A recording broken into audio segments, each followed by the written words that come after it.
كان المسيح وتلاميذه رايحين من منطقة يهوذا في القدس لمنطقة الجليل في الشمال. علشان يروحوا لمنطقة الجليل كانوا لازم يعدوا على منطقة السامرة، لكن اليهود كانوا معتبرين إن السامريين نجسين ومش يهود مخلصين. هو ده السبب اللي بيخليهم يعدوا من طريق تاني.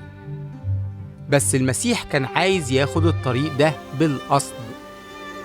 لما تعب من السفر قعد على طرف البير علشان يرتاح. كان في نص اليوم. جت ست سامرية للبير علشان تملى مية، فقال لها المسيح: يا ست اديني أشرب. بصت ليه الست وقالت له: انت يهودي وأنا سامرية، ازاي بتطلب مني أديك تشرب؟ جاوبها المسيح: لو كنت عرفتي ايه اللي ممكن ربنا يديهولك ومين اللي بيطلب منك تسقيه، هتطلبي منه وهو هيديكي مية حية.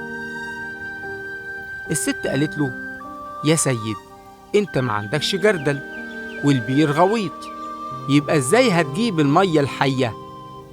هو انت اعظم من ابونا يعقوب اللي ورثنا منه البير ده؟ قال لها المسيح: كل اللي هيشرب من المية دي هيعطش مرة تاني، بس اللي هيشرب من المية اللي أنا بديها عمره ما هيعطش أبدا. المية اللي أنا بديها هتفيض من جواه وتديله حياة أبدية. قالت له الست السامرية: يا سيدي اديني المية دي علشان ما اعطش مرة تاني وما جيش هنا تاني للبير ده علشان أملى مية. رد عليها المسيح وقال لها: أولا روحي وهاتي جوزك وتعالي. قالت: أنا ما عنديش راجل.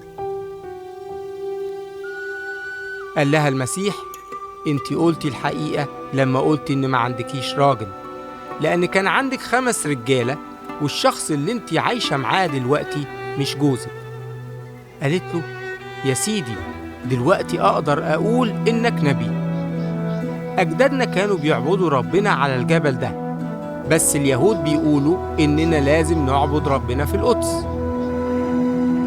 قال لها المسيح: صدقيني جه الوقت اللي مش هتعبدوا ربنا فيه على الجبل ده ولا في القدس، لأن ربنا روح، وعلشان كده فاللي بيعبدوه هيعبدوه بالروح والحق. قالت السامرية: أنا عارفة إن المسيح هيجي، ولما يجي هيقول لنا كل حاجة. جاوبها: أنا هو اللي بيكلمك. في الوقت ده جم التلاميذ اللي كانوا في المدينة بيشتروا أكل، واتفاجئوا لما شافوه بيتكلم مع ست سامرية. أما بخصوص الست فسابت جارتها وراحت للمدينة علشان تقول للناس: تعالوا شوفوا الراجل اللي قال لي على كل حاجة أنا عملتها، تفتكروا ممكن يكون ده المسيح؟ جم أهل البلد وطلبوا من المسيح إنه يقعد معاهم أكتر، وبعد ما قعد معاهم المسيح آمن بيه ناس كتير، وقالوا: إحنا دلوقتي عارفين ومتأكدين إنه هو اللي هينقذ العالم.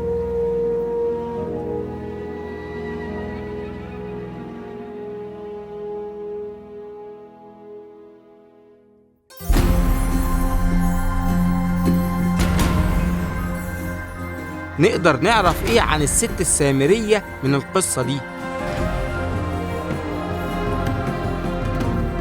ليه المسيح اتكلم معاها وهدفه كان إيه؟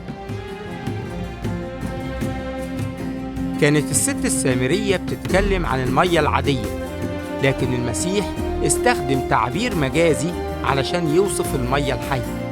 كان يقصد إيه بكده؟ الست السامرية اكتشفت إيه عن الراجل اللي كانت بتتكلم معاه، ورد فعلها كان إيه لما عرفت مين هو؟ حسب اللي قاله المسيح للسامرية، إيه هي العبادة الحقيقية؟